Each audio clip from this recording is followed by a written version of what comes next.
बोलो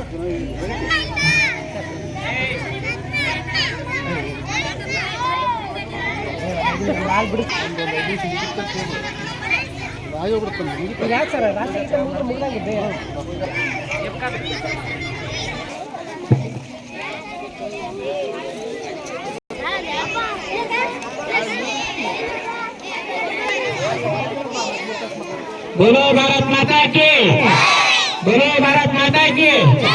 ವಂದೇ ವಂದೇ 76ನೇ ಗಣರಾಜ್ಯೋತ್ಸವಕ್ಕೆ ತೈದಂತ ಇದ್ರು ಬರ್ರಿ ಮೇಡಮ್, ಬರ್ರಿ ಎಲ್ಲ ಬರ್ರಿಮ್ಮ.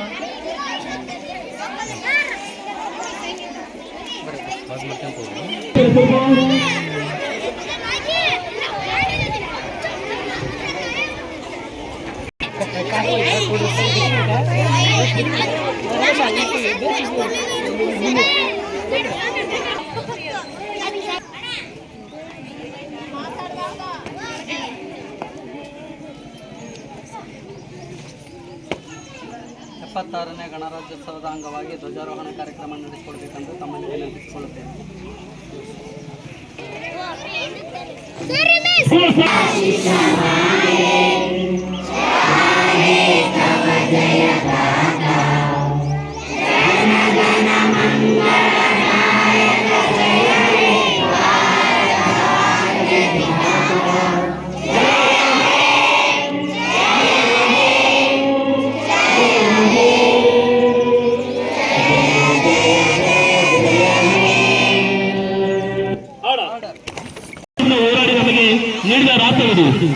ಮಂಚನಾಗಿವ ನೀ ನುಡಿಸಿಯಾಡಕ ಡಮರುವಾಗ್ಯವ ಯಾಕೋ ಶಿವಲಿಂಗ ನಾನು ಅಳಲಿಲ್ಲೋ ತಂತಾನೆ ಬಂತಲ್ಲೋ ನೀನು ನಗಬೋದ ನಾನಾಗಿ ಅಳಬೋದ ಹೇ ಶಿವ ಮಾಡುವ ನಿಜವನ್ನು ಹೃತ್ಪೂರ್ವಕವಾದ ಸ್ವಾಗತವನ್ನು ಕೋರ್ತಾ ಇದ್ದೇನೆ. ಅಧ್ಯಕ್ಷರಾದಂತಹ ಮಲ್ಲಯ್ಯ ಅಣ್ಣನವರು ಸಹಿತ ಸ್ವಾಗತವನ್ನು ಕೋರ್ತಾ ಇದ್ದೇನೆ. ಶಿಕ್ಷಣ ಪ್ರೇಮಿಗಳಾದಂತಹ ಕಲ್ಲಪ್ಪ ಸರ್ ಅವರಿಗೂ ಸ್ವಾಗತವನ್ನು ಕೋರ್ತಾ ಇದ್ದೇನೆ. ಸರ್ ಅವರಿಗೂ ಈ ಕಾರ್ಯಕ್ರಮಕ್ಕೆ ಸ್ವಾಗತವನ್ನು ಕೋರ್ತಾ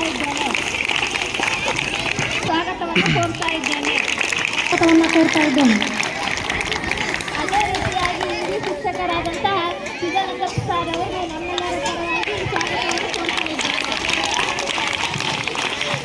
ನಮ್ಮ ಶಾಲೆಯ 4ನೇ ದೇಶವನ್ನು ಸ್ವತಂತ್ರಗೊಳಿಸಿದ್ರು ಕೂಡ ಒಪ್ಪಿಕೊಂಡ್ರು. ರಾಜತ್ವದಿಂದ ಪ್ರಜಾಪ್ರಭುತ್ವದ ಕಡೆಗೆ, ಪರಕೀಯರ ದಾಸತ್ವದಿಂದ ಮುಕ್ತಿಯ ಕಡೆಗೆ ಸಂವಿಧಾನ ಕೊಟ್ಟ ಬಿ.ಆರ್. ಅಂಬೇಡ್ಕರ್ ಕಡೆಗೆ ಎಲ್ಲ ಉಕ್ತಿಯನ್ನು ಹೇಳುತ್ತಾ ವೇದಿಕೆಯ ಮೇಲೆ ಉಪಸ್ಥಿತರಿರುವ ಎಸ್ಡಿಎಂಸಿ ಅಧ್ಯಕ್ಷರೇ, ಸದಸ್ಯರೇ, ಶಿಕ್ಷಕ ಶಿಕ್ಷಕಿಯರೇ ಹಾಗೂ ನನ್ನ ಸ್ನೇಹಿತರೆ, ನಿಮಗೆಲ್ಲ 76ನೇ ಗಣರಾಜ್ಯೋತ್ಸವದ ಶುಭಾಶಯಗಳು. ಸ್ನೇಹಿತರೆ, ನಮಗೆ ಸಂವಿಧಾನವು ಜಾರಿಗೆ ಬರುವುದಕ್ಕಿಂತ ಮುಂಚೆ ರಾಜಪ್ರಭುತ್ವ ಪರಕೀಯರ ಕಪಿಮುಷ್ಟಿಯ ಬಂಧನದೊಳಗಿತ್ತು.